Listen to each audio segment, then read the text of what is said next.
Hello, I'm Dina Hale. I'm Zach. I'm Sarah. And I'm Emma.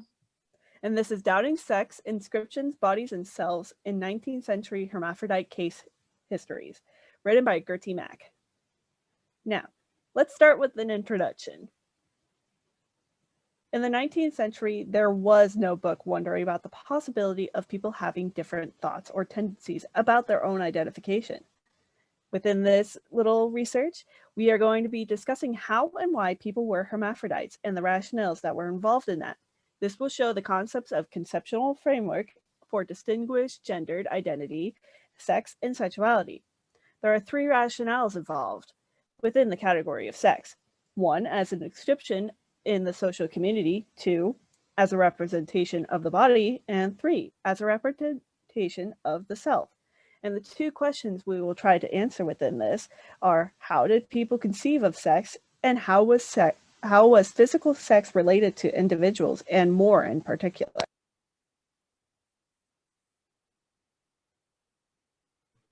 All right, on to part one, inscription.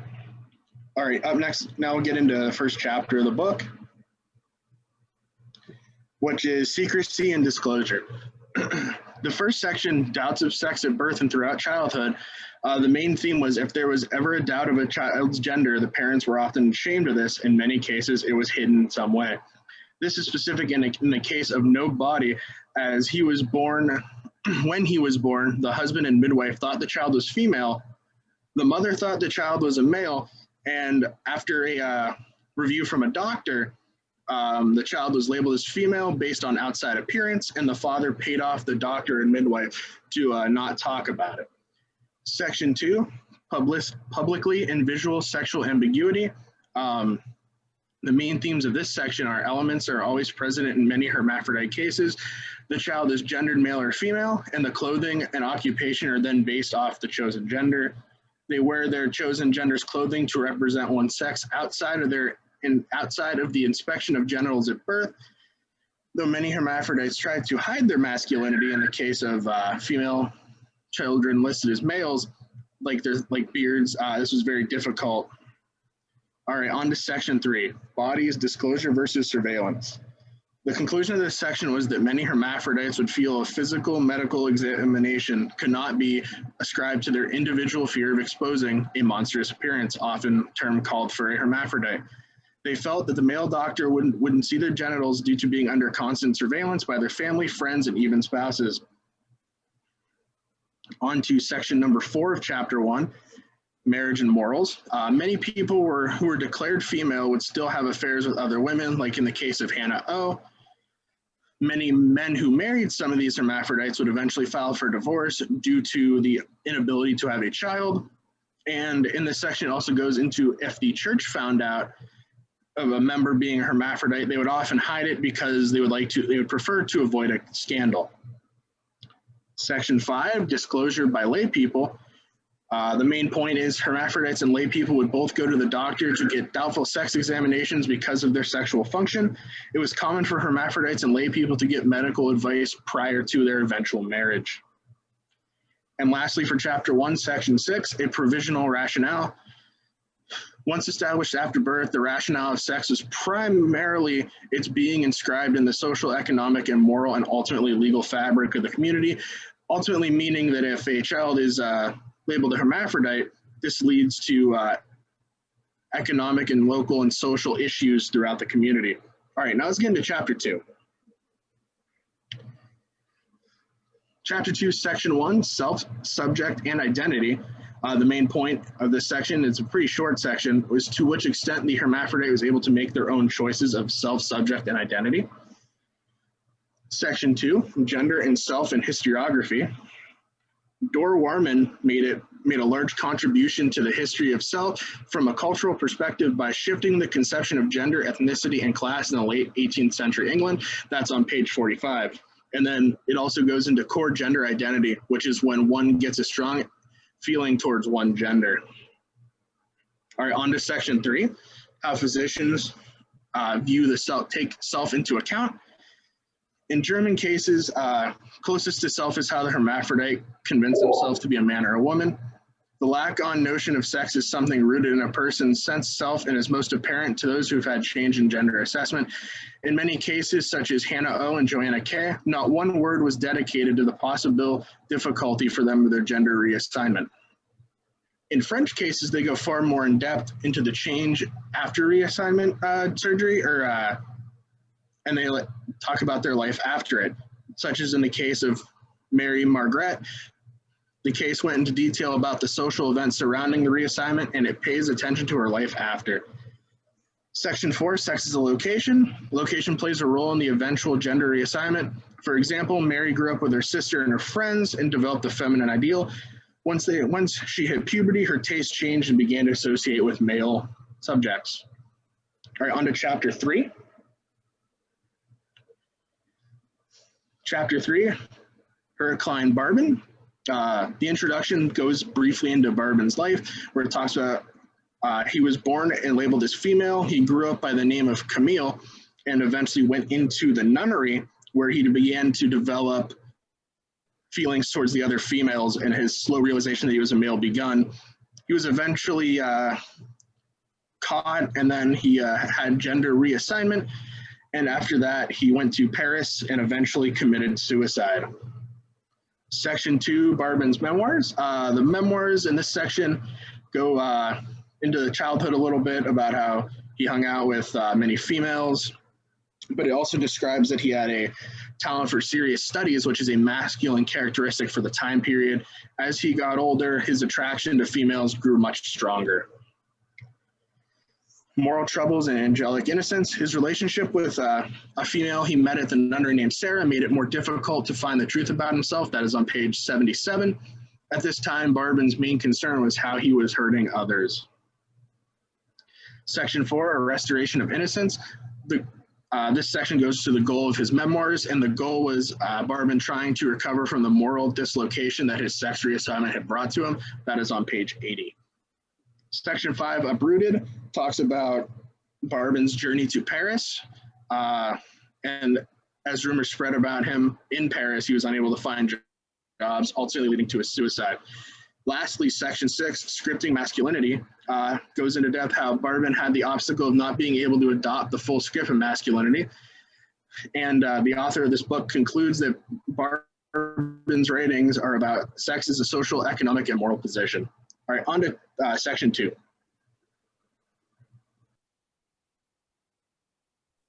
So on the second part of Doubting Sex, we found 3 different chapters with 3 different stories. A body, as had been shown again and again in gender and queer studies, does not gain significance from itself. Judith Butler argued that a body only begins to matter as soon as it is read by a discourse. So, on this part of Doubting Sex, we will see how, by what means, and where were the bodies of hermaphrodites examined. So, on chapter 4, how to get the sperm to the neck of the womb. This chapter is about Anna Barbara Meyer. She went on a disclose himself to his physician, since he wanted to marry the woman he impregnated out of genuine affection. Hence, she had to make her masculine nature public, a court, and therefore she had to call her doctor to examine her to provide a treatment that would show her true masculine constitution. She had to go through subsequent examinations, and this pressure executed by the court and examinations of her genitals. The pressure to overcome the shame of having visual examinations by physicians was very hard. She would also have to go through several interrogations. Studies have shown that women had been fertilized without the penis reaching the vagina, and doctors even did experiments with electricity to confirm that the sperm had enough potency for an erection, and hence the question of this chapter, how to get the sperm to the neck of the womb. And regarding lust, it was talking very seriously as a physical phenomenon. Now on chapter 5, Justin Jomas and conflicting body politics. The story talks about a woman, Justin Jonas, and she denied herself to forensic assessment of her sex. This happened on March 18th, 1869. because her husband of 2 years wrote her up for not being a woman. She had no organs representing the female sex, no breasts, no ovaries, no uterus, and no vagina. This lawsuit was held in different courts in the south of France. So, legal questions regarding hermaphroditism were on what basis could a marriage be nullified? To which extent could a person be legally forced to have her body medically examined? These discussions were bigger regarding children born with a doubtful or erroneous sex. Regarding Justin Jumas, the trial ended up taking Jumas' side, since the court did not believe that she had violated the law. And on chapter 6, the dislodgement of the person. So, chapter 6 mainly talks about the examinations and tests that people had to go through and how clinical enhancement of hermaphroditism changed from the 1860s to the 1870s. In some cases, physicians would ask the patients to masturbate to check on cases where they wanted to change their sex from female to male. During this time, anesthesia was more available. This was at the end of the 19th century, which helped a lot with change of sex surgeries, and it even made them way more successful. The legal medication fight concerning the coerced examination of Justin Jumas was revealed that violating a body's integrity in the name of medical truth could meet with considerable individual and institutional resistance. So, the general developments in medicine at the end of the 19th century are clearly reflected in the way hermaphrodites were disclosed. The different medical disclosure increased towards the 20th century. So now we'll go on to part 3, self. Part 3, self, focuses mostly on how people identified and the issues between the dichotomy of their body and their mentality and how that played out.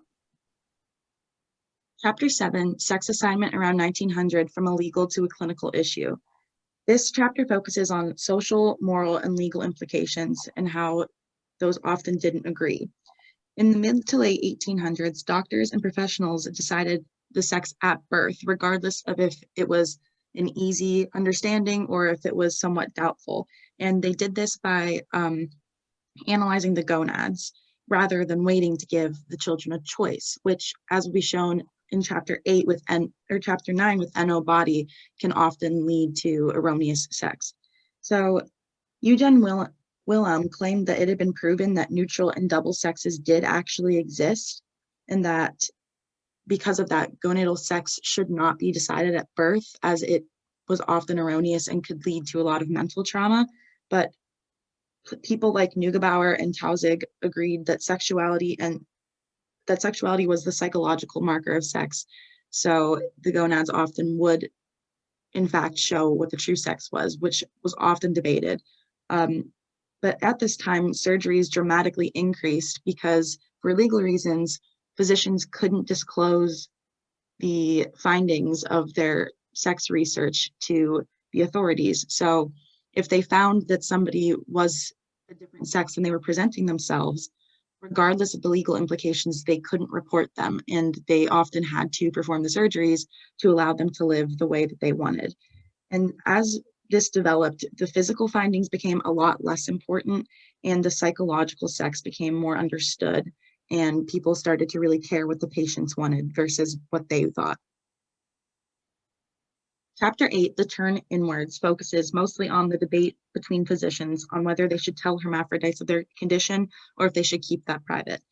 The issue mostly with this was the culpability of their future actions versus mental trauma. So if somebody had been presenting as a male and their organs would suggest that they were actually a female and they were married to a female, that would then in turn be illegal because of same-sex marriage not being legal in that time.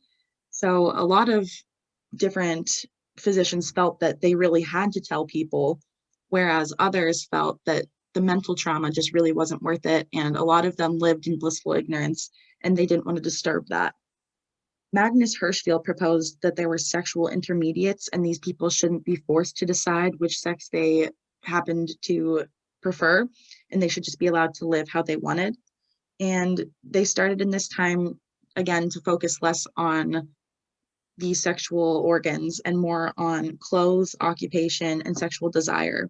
And so they chose how people were identifying already and helped them to completely live that way without really having to worry about their internal organs disagreeing with that. In this time also, there was a really important discovery from Ulrich Klopel, and he proved that gonads could incorrectly identify sex even in cisgender men and women. So this showed that not only were they using this as a reason to tell people that they were a certain sex, but they were creating so many mental problems for people by telling them that they were a sex that they necessarily weren't, and creating this doubtful issue. The phantom limb was a really interesting development where they started to realize that even when the external components of a person were removed, the sex of self still existed. So when they would remove somebody's extra sex organs in a hermaphrodite situation, they still had the feelings, which people like Neugebauer suggested would be erased if the organ was gone and physically they identified and were proven to be one sex. They shouldn't have any issues mentally, but that was proved that it wasn't actually working that way. And that really was important for the development of decreasing the stigma and letting hermaphrodites live the way that they chose. Chapter 9 is Scripting the Self and N.O. Body's autobiography. So N.O. Body was a pseudonym for Martha/Max Bayer, who was incorrectly raised as a girl. And this chapter focuses a lot on Barben, who Zach talked about, and how his situation was different from N.O. Body. So basically, N.O. Body had been born a boy, but they incorrectly identified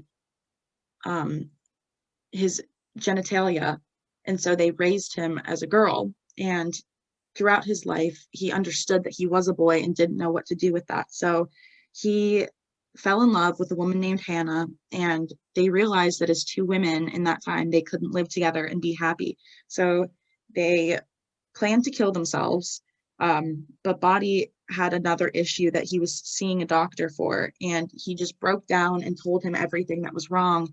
And the doctor did a full analysis and said, no, you actually are a boy and you can live the way that you'd like. So Body realized that even knowing that he was a boy all of his life in a female's body, he was finally validated, and really it cleared up his mental problems. And people like Neugebauer had previously believed that, as I said, sexuality was tied to genitalia, but even when Body had the female genitalia, he was attracted to females, which for the homosexual understanding in that time was kind of revolutionary.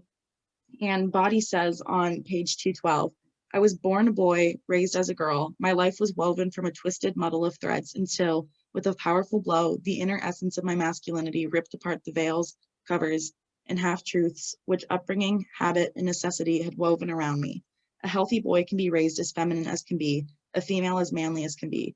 This will still never permanently make them feel thus inverted. So this chapter really centers around truth versus concealment and how the person themselves knows better than any physician ever could what gender and they are supposed to be identified as. So, in conclusion, things that we learned, hermaphrodites were socially isolated and outcast simply because of their physiology, and Germans were the most progressive and accepting towards hermaphrodites. There were a lot of legal debates regarding hermaphrodites and what they could and could not do. And how does this book fit in with our discussions of modern gender and sexuality in history? And how does it its evidence change over time, and how does its evidence continue over time? Well, the book shows progression of gender as a two-option system to a spectrum. The understanding of hermaphroditism has changed immensely as physical and psychological research continued, but a lot of false concepts were held for a long time.